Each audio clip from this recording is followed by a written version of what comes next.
인생이란 바로 대학 시절과도 같다. 너는 처음에는 모든 것이 낯설겠지만 시간이 지나면 그 모든 것이 소중한 추억이 된다는 것을 깨닫게 될 것이다. 안녕하세요. 라디오 프로그램 레디이오 374회를 진행할 노아연, 손현민입니다. 모두들 가슴이 두근거리고 설레는 새학기, 마음만 앞서서 실수하는 일을 만드는 건 누구나 원치 않는 일이겠죠. 청취자분들께서는 불미스러운 일을 겪지 않도록 혹은 어떻게 대처하면 좋을지 알 수 있도록 오늘은 학기 초 흑역사들에 대해서 들어보는 시간을 가져보도록 하겠습니다. 네, 그러면 첫 번째 사연자님을 모시겠습니다. 연주님, 안녕하세요. 안녕하세요. 오늘 첫 번째로 사연을 소개해 주시게 되셨어요. 사연을 소개해 주실 수 있으신가요? 네, 저는 이제 막 대학에 입학한 새내기 이연주입니다. 입학하자마자 과 단톡방이 생겼고 다들 평범한 일상 얘기나 공지만이 올라오는 방이었습니다. 그런데 일주일쯤 지난 어느 날 밤, 한 동기분께서 저를 언급하시며 공개 고백을 하셨습니다. 연주야, 사실 널 처음 본 순간부터 좋아했어. 라고요. 순간 다들 물음표를 보내며 단톡방은 난리가 났고 저는 너무 당황스러웠습니다. 아니, 왜? 갑자기? 나에게 왜 이런 일이? 저는 그 다음 날부터 학교에서 단톡방 공개 고백녀가 되어버렸습니다. 저 아직 새내기인데 일주일 만에 휴학해야 하는 걸까요? 답답한 마음에 이렇게 사연 보냅니다. 네, 먼저 연주님이 너무 당황스러우셨을 것 같아요. 이 상황에 대해 어떻게 생각하시나요, DJ 현미님?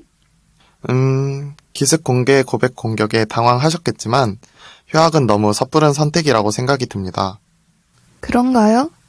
개인 채팅방에서 동기와 잘 이야기해보고 단체방에서 잘 풀었다고 이야기해보는 거는 어떨까요? 연주님, 사연 소개해주셔서 정말 감사합니다. 좋게 잘 마무리되셨으면 좋겠습니다. 감사합니다. 휴학은 조금 더 고민해보는 걸로 할게요. 다음 사연자분을 만나보겠습니다. 서연님, 안녕하세요. 안녕하세요. 얼마 전 저는 MT를 다녀왔어요. 술게임이 시작되면서 분위기가 무르익던 때 장소 대여 시간으로 인해 자리를 옮겨야 할 것 같다는 말을 듣게 되었어요. 그런데 현 학생회장 선배님과 전 학생회장 선배님께서 이를 두고 말다툼이 시작되는 게 아니겠어요? 분위기는 순식간에 차가워지고 결국 두 분께서는 자리를 나가 이야기를 하셨어요. 다른 선배님들께서는 계속 괜찮다고 하셨지만 그럴 수 있는 분위기가 아니었어요. 모두가 눈치만 보던 중 다른 선배들도 연달아 심각한 표정과 목소리로 대화하기 위해 나가시고 조금 더 얼어붙은 순간 입학 축하합니다 라는 노래소리와 함께 선배님들이 들어오셨어요. 알고 보니 신입생 입학 축하를 위한 몰래카메라였더라고요. 그때 말씀 못 드린 것 같아서 이렇게 사연을 보냅니다. 축하해 주셔서 감사합니다.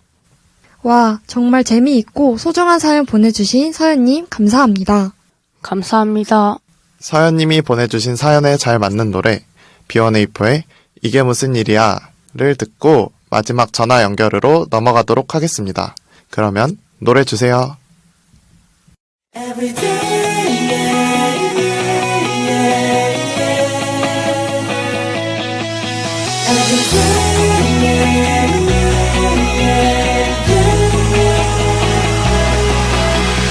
야, 너 똑바로 말해. 어디야? 어딘데? 집이지. 지금 어딘데? 자꾸 왔다 갔다 뭐라는 거야? 이상해. 정말 이상해. 그럼 마지막으로 청취자분과 전화 연결을 해보도록 하겠습니다.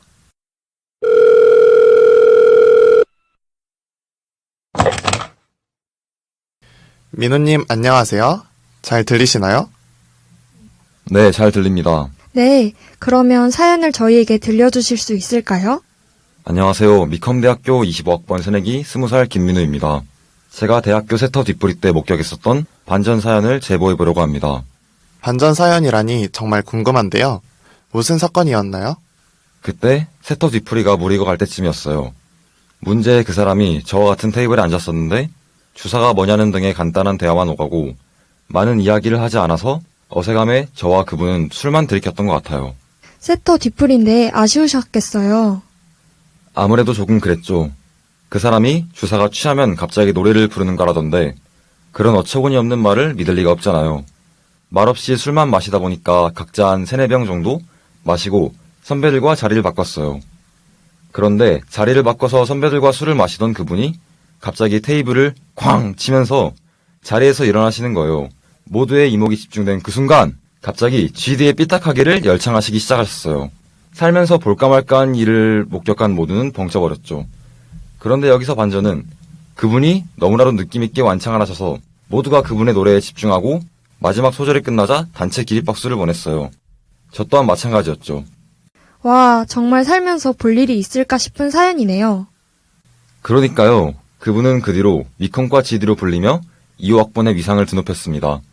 가는 술자리마다 네가 2호학번 GD야? 라는 말을 듣고 사십니다. 듣는 모두가 웃을 수 있는 즐거운 경험이라 생각해서 꼭 소개드리고 싶었어요. 감사합니다. 유쾌한 사연 보내주셔서 정말 감사합니다. 듣던 제가 괜히 기분이 좋아지는 즐거운 이야기였네요. 사연자분 다시 한번 감사드립니다. 이렇게 세 분의 사연을 모두 들어보았습니다. 청취자분들 중에서도 새내기이신 분들이 계실 텐데 오늘 전해드린 이야기들을 참고하시고 그리고 불상사를 겪었더라도 잘 대처하셨으면 좋겠습니다. 지금까지 레디 오 374회를 진행한 손현민, 노아연이었습니다. 시청자 여러분들 모두 감사드립니다.